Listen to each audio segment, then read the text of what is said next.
मोह माया की नगरी। सुदामा ने एक बार श्री कृष्ण से पूछा, कान्हा, मैं आपकी माया के दर्शन करना चाहता हूँ, कैसी होती है? श्री कृष्ण ने टालना चाहा, लेकिन सुदामा की जिद पर श्री कृष्ण ने कहा, अच्छा, कभी वक्त आएगा तो बताऊंगा। एक दिन कृष्ण ने कहा, सुदामा, आओ, गोमती नदी में स्नान करने चलें। दोनों गोमती नदी के तट पर गए। वस्त्र उतारे, दोनों नदी में उतरे। श्री कृष्ण स्नान करके तट पर लौट आए।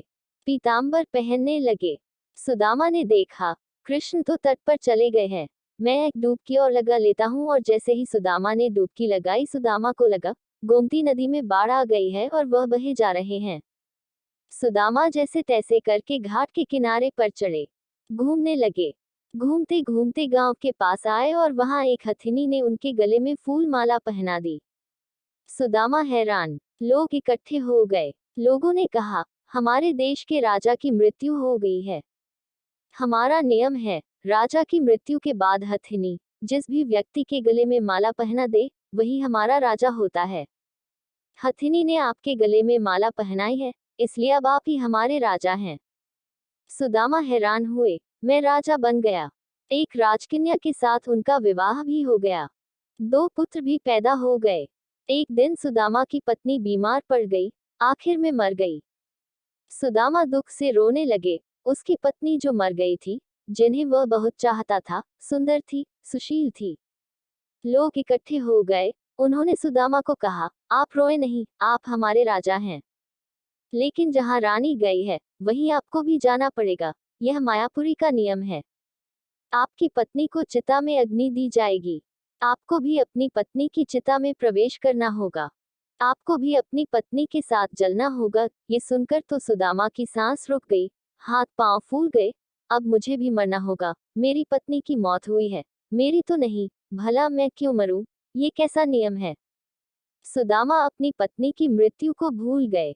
उसका रोना भी बंद हो गया। अब वह स्वयं की चिंता में डूब गए। फिर कहा, भाई, मैं तो मायापुरी का वासी नहीं हूँ। मुझ पर आपकी नगरी का कानून लागू नहीं होता। मुझे क्यों जलना होगा?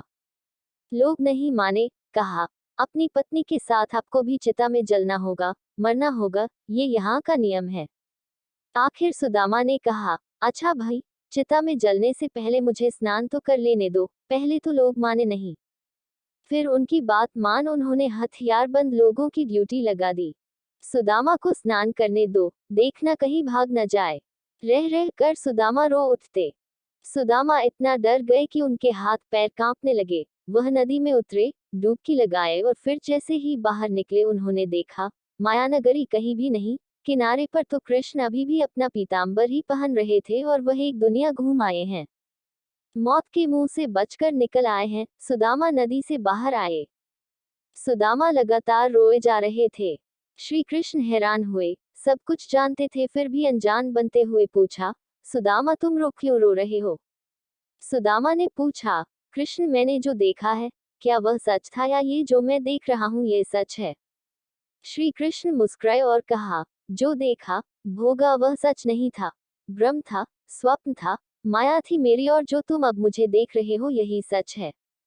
मैं ही सच हूँ। मेरे से भिन्न जो भी है, वह मेरी माया ही है, और जो मुझे ही सर्वत्र देखता है, महसूस करता है, उसे मेरी माया स्पर्श नहीं करती। माया स्वयं का विस्मरण है, माया अज्ञान है। माया परमात्मा से भिन्न, माया नर्तकी है, नाचती है, नचाती है। जो प्रभु श्री कृष्ण से जुड़ा है, वह नाचता नहीं, भ्रमित नहीं होता, माया से निर्लेप रहता है। वह सब जान जाता है। सुदामा भी जान गए थे, जो जान गया वह श्री कृष्ण से अलग कैसे रह सकता है।